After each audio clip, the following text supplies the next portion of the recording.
A few weeks ago, I took to the YouTube community page and asked you guys what you wanted to see on the channel this year.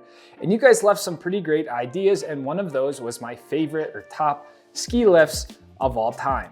I've done videos of my favorite ski resorts, my ski gear, all that stuff like that. So I kind of thought that this was an interesting video, a little bit different, one that I don't see that often. So in this video, I wanted to just briefly go over some of my favorite ski lifts that I've been fortunate enough to experience. Now, this list is entirely subjective. I have really no way to actually quantify what I'm saying. These lifts are just either something that had a great view on the chairlift, it was a lift that leads to some incredible skiing, it was a cool sort of out of the box chairlift. So I'm sure you guys will find a reason to say why I'm wrong with my own opinion on the chairlifts that I enjoy, but we're gonna give it a go nonetheless. Kicking off the list, I'm going right up to the top of Little Cottonwood Canyon to Alta Ski Resort with the Wildcat chairlift. You gotta make sure you say Alta, not Alta. If you say Alta, the actual locals will then know that you're not a true Alta skier. So you gotta make sure it's Alta, not Alta. Wildcat is one of those chairs to me that just signifies incredible skiing. It's like this older two-person style chairlift, and it's just kind of one of those infamous chairs for people to ski when they do go to Alta, and one of those that I've just had some pretty good times on. One of the main reasons why I like the Wildcat chair is because it's literally right from the parking lot. You could put your skis on, walk up to the base of Alta, hop on Wildcat, and right when you get off the lift, you could be skiing some of Alta's best terrain that they have to offer. So additionally, when you have big storm cycles in Utah and Alta is getting hammered with 4 or 5 feet, typically Wildcat is one of the first chairlifts to open. They're just able to mitigate the avalanche danger pretty well down there. So it's one of those chairs where during storm skiing, it's kind of the first thing to open up. So for me, when I was kind of going through all the mountains that I've been to, I was like, I almost equate this to Pallavicini at Arapahoe Basin. To me, they're very similar, like right off the bottom, kind of the only thing off the chair is advanced terrain. So for me, it's just kind of being up at the top of Little Cottonwood Canyon, the two-person sort of single post style lift. It's just pretty cool. So yeah, I figured Wildcat definitely deserved a spot on my top 5 chairlifts that I enjoy. Number 4 is the Edelweiss chairlift. I think I'm pronouncing that correctly, at Snoqualmie Alpental, however you put all those together. But Snoqualmie in Washington, the Alpental mountain, there's a chair called Edelweiss. I remember the first time I ever got on this chair, I was pretty damn scared. It's very similar to the Wildcat chair, where it's basically a single post up and what feels like a bench as the chairlift. So if I remember correctly, there's not even a safety bar. And I remember looking up to how the chair was connected to the cable. And usually there's like a clamping mechanism, all this sort of stuff. But quite literally, the chair was just like welded, like an L bracket to a cable, it looked like. I don't know how many uses the bracket is good for, but the reason why this chair stuck out to me was largely because of that. It was like, I've never really been on a chair that felt so kind of exposed. Again, no safety bar. There wasn't like the traditional type of like seat that I remember. And so I remember getting on like, whoa, this is kind of one of a kind here. But also, I feel like the views you get in the Pacific Northwest skiing is pretty incredible.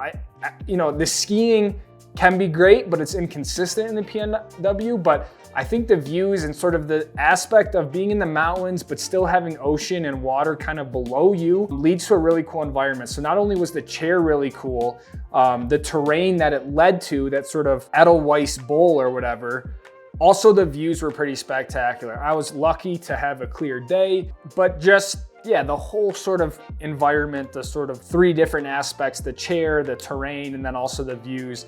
When I think about chairlifts, this is one that always sticks out to me. I don't even know if they still have the chair there, actually, now that I think about it, but this was probably like 3 or 4 seasons ago now, so I would assume it's still there.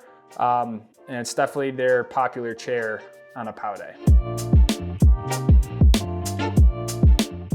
Number 3 is a legendary one. We have Chair 23 at Mammoth Mountain. The first time I rode Chair 23, it was like, this is why Mammoth is called Mammoth Mountain. When you go up Chair 23, not only are you like above these cliffs the whole way, you're basically looking at what Chair 23 has to offer. So it almost creates like this sense of anxiety in a good way. Like you see what is waiting for you as you get off the chair. You can see the paranoid flats, you can see the bowls right below you. And so it's kind of like this anticipatory chair, but then also has incredible views. Every time I'm on Chair 23, it makes you want to take my camera out, makes you want to take my phone out. You can see, I forgot what the mountains are called over there on the right, but you can see incredible mountains to the right. You can look to the left and you see the gondola at Mammoth coming up the other way. So it just creates, like, I remember like the first time I was there, I was just like, man, I was looking this way, I was looking that way, I was looking at the paranoid flats. It's just a really cool chair to be on, and it essentially takes you to the top of Mammoth Mountain. You kind of get off into like this wind protected tunnel. And just, again, it's something, I haven't been to another place where it's had that sort of exit off of the chairlift. So all of these features to me just makes it Chair 23. Every time I'm up there, whether it's in the winter or for spring skiing, it still kind of always provides this big feeling of skiing for me. And I just know that the terrain waiting for me off the chairlift will be nothing short of challenging. So couldn't do this without Chair 23 at Mammoth on the list. Number 2, we are going back to Little Cottonwood Canyon for the Snowbird Aerial Tram. This is really my favorite chairlift of all time. I just like trams in general. I mean, the Jackson Hole tram was really sweet, and it kind of was like, do I just put all trams on the list? But the reason I like the Bird tram is, 1, I just love Snowbird, and 2, the fact that you get 3,100 feet of vertical in one chairlift makes it incredible to me. Also, the camaraderie you get on the tram, whether it's the Snowbird one or the Jackson Hole one, but the fact that you fit like, I don't know, 100 people in there, 110 people, it's a whole different environment compared to a chairlift. Now, not only do you have the tram line, which is a whole nother topic of, you know, working yourself through the tram line, kind of that like overlap feeling. You're talking to someone, then they go away, and then as you intersect again, you talk to them again. It's only stuff that if you've done it, you'll know what I'm talking about. It's hard to explain, but once you get through the gates, okay, there's no more skiers allowed, no more snowboarders. Now it's just everyone crams into the tram and up you go. And again, it creates this anticipatory, almost anxiety-inducing, exciting, nervous feeling because you're going from the bottom all the way up to the top, and you could be right in the middle of the tram where you're basically just holding your skis and almost using people to keep yourself up, or you're on the window looking out at the views and kind of what you're about to ski. But for me, the tram is more of that like build up of skiing and what's to come, and being surrounded by other people who are also usually equally stoked. You got music playing, the tram operators are usually super helpful, super positive and in a good mood. And then it's warm, the wind's not blowing, then you stop and those tram doors open up and it's like a whiteout, wind's howling, you know, it's like okay, now it's game time. So for me, the trams are always fun. I love the top to bottom nature of it, and the Snowbird just being Snowbird. The tram, aerial tram up to 11,000 feet is number 2. I wanted to include an honorable mention only because I couldn't make this list without mentioning the Stoke chair at Revelstoke. I didn't even know this was a thing, and I remember years ago, my first time I was at Revelstoke, I was with Abe Kislevitz, and we were looking at the trail map, and we were like, wow, there's actually a Stoke chair. We got to go ride the Stoke chair. So with the whole brand that I've tried to create here as the Stoke Squad, and just sort of symbolizing the community of just being excited about being in the mountains and stuff like that, I figured I had to throw the Stoke chair on there, not only because of the name, but it also is a super fun chair. It's kind of really the only chair at Revelstoke. I mean, you have the Ripper chair as well, but the Stoke chair leads to some incredible skiing up there at Revelstoke. You have some really fun trees, and it's also the only way to kind of get back into Revelstoke's really gnarly terrain as well. I think it's like the North Bowl and all that sort of stuff. So again, not only is it called the Stoke chair, it also has great terrain and great views on a clear day. You usually get a nice clouded version overlooking the town of Revelstoke in the British Columbian Mountains. Like, it doesn't get any better than that. So I feel like this could have been higher up on the list. It's hard to rank these really against each other, but it couldn't, you know, I had to throw the Stoke Trail at Revelstoke here as an honorable mention.